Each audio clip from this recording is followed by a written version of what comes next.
এমন কোনো সরকার নির্বাচন হোক যাতে সাধারণ জনগণ তাদের নিজ স্বাধীন অনুযায়ী চলাফেরা করতে পারে। ধামরাই উপজেলায় আছি, বিভিন্ন সময় বিভিন্ন জাতের লোক আসে, এসে বিভিন্ন রকম খারাপ কথা বলে, দলীয় ক্ষমতার হুমকি দেখায়। গরিব মানুষের ভালো আর মন্দ কি মনে করেন, আমরা কাজ করে খাওয়ান লাগে, তারপরে হয়তো সামনে নির্বাচন আসবে, আমরা ভোট দিব, ভালো একটা দল আসুক, তাহলে হয়তো দেশটা কোরআন হাদিসের আইন অনুযায়ী চললে দেশটা সুন্দর চলবে। নির্বাচনে আমার মতে বিএনপি আসলে ভালো। তাহলে ভালো কেরা সবই খারাপ, দেশের মানুষ একটাও ভালো না, খালি আমি আর আমার আছি ভালো। কারণ আমরা আওয়ামী লীগেরও দেখছি, বিএনপিরও দেখছি, আমরা দুই দলই দেখছি। এবার আগামী নির্বাচনে আমরা চাই ইনশাল্লাহ জামাত ইসলাম ক্ষমতায় আসুক। তবে যদি আমরা নির্বাচনের কথাটা বলি, যদি নির্বাচন যদিও হয়, আশা করি এমন কোনো দল আসুক সেক্ষেত্রে যেন আমাদের ভবিষ্যৎ প্রজন্ম ঠিক থাকতে পারে, আমরা যেন সুন্দর সুষ্ঠুভাবে যেখানে থাকে পরিবেশ বান্ধবভাবে কাজ কাম করতে পারে, তো সবাই যেন তার নিজ নিজ অবস্থায় থেকে সুন্দরভাবে পরিবেশ টিকে থাকতে পারে। তাছাড়া এখানে আমরা যা দেখতেছি, যেমন ধামরাই উপজেলায় আছি, বিভিন্ন সময় বিভিন্ন জাতের লোক আসে, এসে বিভিন্ন রকম খারাপ কথা বলে, বিভিন্ন দলীয় ক্ষমতার হুমকি দেখায়।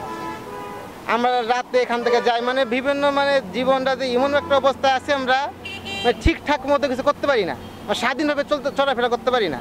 এই জন্য কোন সরকার আসলে, আমি তো কোনো দলীয় সরকার করি না, তবে আমি সেদিকে সমর্থন জানাচ্ছি না, কারণ এর একটা গোপনীয় বিষয়, কারণ যে কোনো সময় একটা পরিবেশ হইতেই পারে, সেটা জানাচ্ছি না। তবে আমি চাই এমন কোনো সরকার নির্বাচন হোক যাতে সাধারণ জনগণ তাদের নিজ স্বাধীন অনুযায়ী চলাফেরা করতে পারে।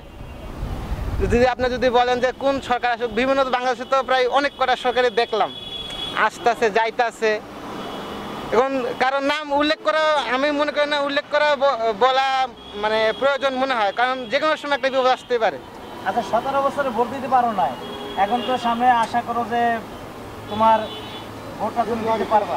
হ্যাঁ, আমি ভোটার হয়েছি, চিন্তা ভাবনা আছে আমি ভোট দিব, কারণ সেটা একটা গোপনীয় বিষয়, সেটা বলতে চাই। হ্যাঁ, বর্তমানে আপনার যদি পুলিশ আর সেনাবাহিনীর কথা বলেন, তারা দেশের জন্য আমি যতটুকু দেখছি যথেষ্ট পরিমাণ লড়ে যাচ্ছে। পুলিশের থেকে আপনার সেনাবাহিনী আপনার সপ্তাহে 2 বার 3 বার এখানে টহল দেয়, বিভিন্ন আপদ বিপদে তার সাথে যদি কোনো রকম যোগাযোগ করা হয়, সেক্ষেত্রে তারা যত দ্রুত সম্ভব সমাধান করার চেষ্টা করে।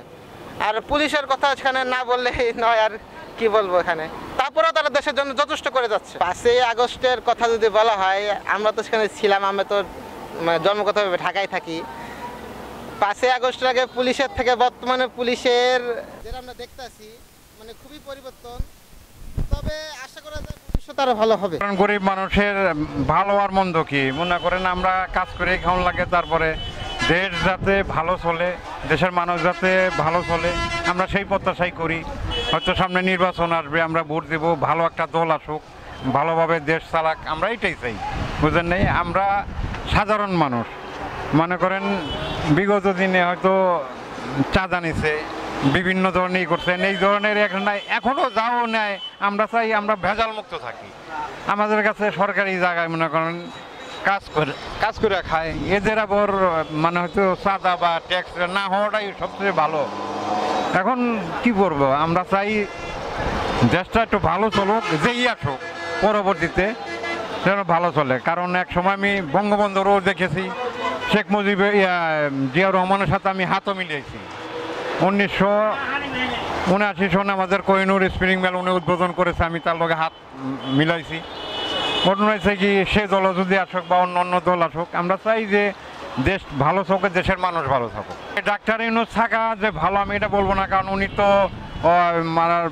আর কি অন্তর্বর্তী সরকার না, উনি নির্বাচিত সরকার না, উনি হয়তো নির্বাচন দিব আগামী বছর, যে দলই আসুক আমরা হয়তো ভোট দেবো, যে দলে আসুক ভালোভাবে দেশটা চালাক, দেশের মানুষের একটু ভালো থাক, আমরা এটাই চাই।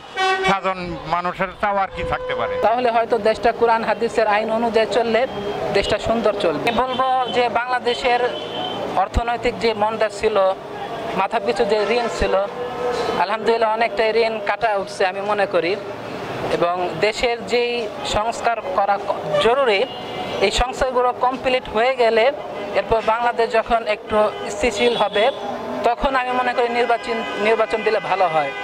কারণ নির্বাচন যখন আপনি দিবেন, তখন অনেক দেখা গেছে যে নানান ইস্যু আসবে, ওই ইস্যুগুলো যেন শক্ত হাতে প্রতিহত করা যায়, এটারও একটা মানে দরকার আছে, প্রয়োজন আছে, যেটা আমি মনে করি সাধারণ মানুষ হিসেবে। আমাদের যে প্রশাসন এবং যে আমাদের যে পুলিশ বলেন বা সেনাবাহিনী বলেন বা যে কেউ, আমাদের আরটু তৎপর হতে হবে এবং এই লাইনটাতে বা এই দিকটাতে আমি বলবো ইউনূস সরকারকে আরেকটু মনোযোগ দেওয়া দরকার, যেন আমাদের দেশের মানুষ সুন্দর মতো থাকতে পারে এবং তারা যেন নিরাপদ একটা জীবন লিড করতে পারে।